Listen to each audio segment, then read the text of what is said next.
Assalamualaikum, selamat pagi dan salam Malaysia Madani. Berita pagi Sarawak edisi Khamis 5 Disember 2024 bersama saya Nusila Talaha. Premier Datuk Patinggi Tan Sri Abang Johari Tun Openg semalam menerima kunjungan hormat daripada Duta Kerajaan Belanda ke Malaysia, Tuan Yang Terutama Jack Louis Warner di pejabatnya di Wisma Bapa Malaysia, Kuching. Menurut Tuan Yang Terutama Jack Louis, perjumpaan itu salah satu usaha Belanda untuk mengukuhkan hubungan dengan Sarawak. Selain itu, ia juga untuk melihat kerjasama yang boleh dilakukan antara kedua-dua pihak dalam beberapa sektor. In particular, we discussed water-related issues. The Netherlands have a strong reputation in water management and water technology. And that is about flood prevention, about flood mitigation, cleaning water for drinking and irrigation purposes. I can say that we will be very welcome to come back with a number of Dutch companies in these areas to see what we can do together and implement some of the plans that are there. Furthermore, I inquired a little bit about port developments, as we also have a strong maritime sector, about agro, and food security. Beliau juga menyatakan rasa kagum terhadap pembangunan Sarawak, termasuklah rangka kerja strategi pembangunan pasca COVID-19 Sarawak. Bagi memajukan aspirasi tenaga boleh diperbaharui Sarawak, delegasi dari Sarawak diketuai Timbalan Premier Sarawak Dato' Amar Awang Tengah Liasan telah bertemu dengan wakil CRE International Company Limited yang diketuai oleh Pengerusi Zhang Yan. Menerusi kenyataan media, Kementerian Perdagangan Antarabangsa, Industri dan Pelaburan Sarawak Mintrade, eksplorasi untuk projek tenaga solar dan hidro di Sarawak ini selaras dengan matlamat negeri mencapai sasaran tenaga hijau. Semasa lawatan ke Ibu Pejabat CRE International, delegasi Sarawak dibawa ke pusat kawalan di mana sistem kawalan dan pemantauan canggih dipamerkan. Sistem ini merangkumi projek tenaga di 31 wilayah di China, termasuk teknologi seperti pengaplikasian kecerdasan buatan AI dalam sistem tenaga mereka. Tambah kenyataan itu, kerjasama itu juga melibatkan integrasi sistem penyimpanan tenaga canggih bagi meningkatkan kebolehpercayaan dan kecekapan infrastruktur tenaga boleh diperbaharui. Menurut Dato' Amar Awang Tengah, kerjasama ini menonjolkan dedikasi kerajaan negeri dalam memajukan agenda tenaga boleh diperbaharui Sarawak dan menarik pelaburan global untuk menyokong pembangunan mampan. Dalam pada itu, Pengerusi Zhang Yan turut menyatakan komitmen CRE International. Katanya perkongsian ini membuka peluang untuk menggabungkan kepakaran global dengan potensi tempatan bagi merintis penyelesaian inovatif dalam pertemuan tenaga boleh diperbaharui. Kerajaan Sarawak perkukuh komitmen terhadap pembangunan mampan dan pemeliharaan hutan serta melancarkan dua projek baru dengan kerjasama Pertubuhan Kayu Tropika Antarabangsa ITTO. Projek-projek ini bertujuan melindungi hidupan liar tempatan dan meningkatkan kehidupan masyarakat yang tinggal berhampiran ekosistem hutan. Dua inisiatif tersebut ialah pengurusan kawasan pemeliharaan Sungai Menyang untuk pelindungan orang hutan dan meningkatkan kehidupan komuniti Sarawak dan peningkatan kritikal kehidupan tempatan, tindakan segera untuk pemeliharaan dan pembangunan perasaskan komuniti di Upper Baram, Sarawak.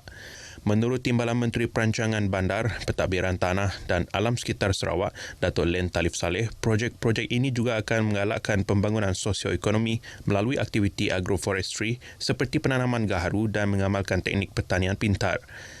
Usaha ini diharapkan dapat memberi manfaat langsung kepada masyarakat setempat, meningkatkan pendapatan dan kualiti hidup mereka.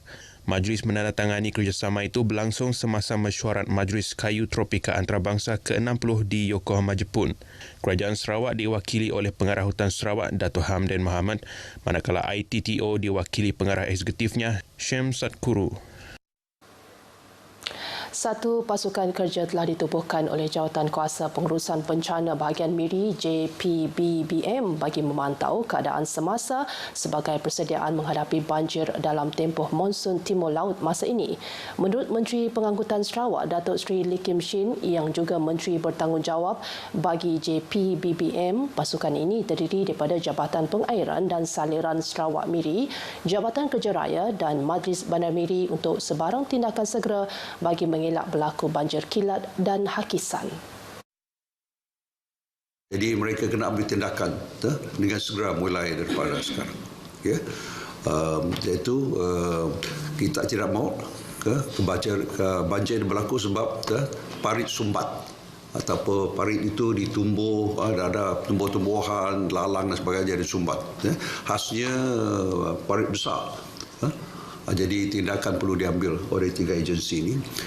Jadi kedua, mereka juga akan memantau juga kawasan-kawasan risiko tinggi. Beliau bercakap kepada pemberita selepas mempengerusikan mesyuarat persediaan banjir bahagian Miri di Miri. Beliau yang juga adu senadin menyatakan baru-baru ini Miri telah mengalami peningkatan banjir kilat terutama di pusat bandar termasuk tempat letak kereta, perumahan dan jalan raya. Dalam pada itu, beliau turut menyeru agar persediaan menghadapi banjir turut dilaksanakan di Baram, Telang Usan, Marudi, Beluru dan Subis. Seramai 305 nelayan daripada Persatuan Nelayan Kawasan PNK Matu Daro menerima bantuan allowance sara hidup ESH berjumlah RM928,800 tahun ini. Pengerusi Lembaga Kemajuan Ikan Malaysia LKIM Muhammad Faiz Fadzil memberitahu ESH ini adalah bagi meringankan beban disebabkan kenaikan kos sara hidup. Pada masa yang sama, beliau mahu PNK di Sarawak meningkatkan produk hiliran masing-masing untuk menambah pendapatan para ahli. Tak banyak lagi PNK yang terlibat dengan produk hiliran. Jadi kita tingkatkan dulu usaha, kita rancangkan dulu kemampuan mereka. Kalau dah berjalan baik, insya-Allah kita akan kembangkan produk kedai runcit nelayan ini di Sarawak. Kalau setakat produk yang ada sekarang adalah pasar nelayan. Itu untuk nelayan pasarkan hasil tangkapan mereka sahaja. Tapi bukan produk-produk hiliran ataupun downstream. Beliau berkata demikian selepas menyampaikan replika cek allowance berkenaan dan merasmikan pejabat PNK Matu Daro yang dibina dengan kos RM795,300 di Matu semalam. Turut disampaikan bantuan touchpoint berupa kotak insulasi, pukat dan jaket keselamatan kepada 70 penerima selain menyerahkan bantuan bernilai RM75,000 di bawah program Baik Pulih Rumah Nelayan B40 dan sumbangan beras kepada nelayan setempat. Pada majlis berasingan di Kampung Beruit, disampaikan skim bantuan tabung bencana alam dan kebajikan nelayan kepada 3 penerima yang masing-masing menerima sumbangan tunai RM1,500 seorang. Selain itu, beliau turut meninjau penempatan semula nelayan PSN Semop yang merupakan inisiatif penting LKIM dalam menyediakan 300 unit kediaman selesa dan teratur bagi golongan nelayan. Program Upskilling Scaffolding menjadi platform penting membantu komuniti setempat khususnya golongan belia memperoleh kemahiran teknikal seperti scaffolding level 1, mechanical fitter, OGSP dan latihan keusahawanan. Inisiatif ini bukan sahaja meningkatkan kebolehpasaran mereka tetapi juga menyumbang kepada pembangunan tenaga kerja mahir tempatan. Adun Jepak Iskandar Turki menegaskan bahawa program ini adalah hasil kerjasama strategik Petronas dengan agensi seperti IKM Bintulu, CIDB dan NIOSH. Usaha ini bertujuan melahirkan tenaga kerja berkemahiran tinggi yang mampu memenuhi keperluan industri khususnya di kawasan projek paip gas Sabah Sarawak SSGP. Jangan harap dengan sijil yang SPM ni aja nak bersaing. Si dapat, tapi skill memang marketable. Kebolehpasaran skill adalah tinggi. Jadi di sini kita menunjukkan bahawa pihak Petronas memang teliti, memang tahu keperluan industri yang berada di Bintulu dan di Miri. Beliau berkata demikian ketika menghadiri majlis graduasi program Upskilling Scaffolding Level 1 anjuran Petronas di MRSM Bintulu. Program ini menyaksikan seramai 23 graduan berjaya menamatkan latihan asas teknikal. Berita pagi Sarawak berakhir di sini. Dari sungai hingga segara Palestin pasti merdeka.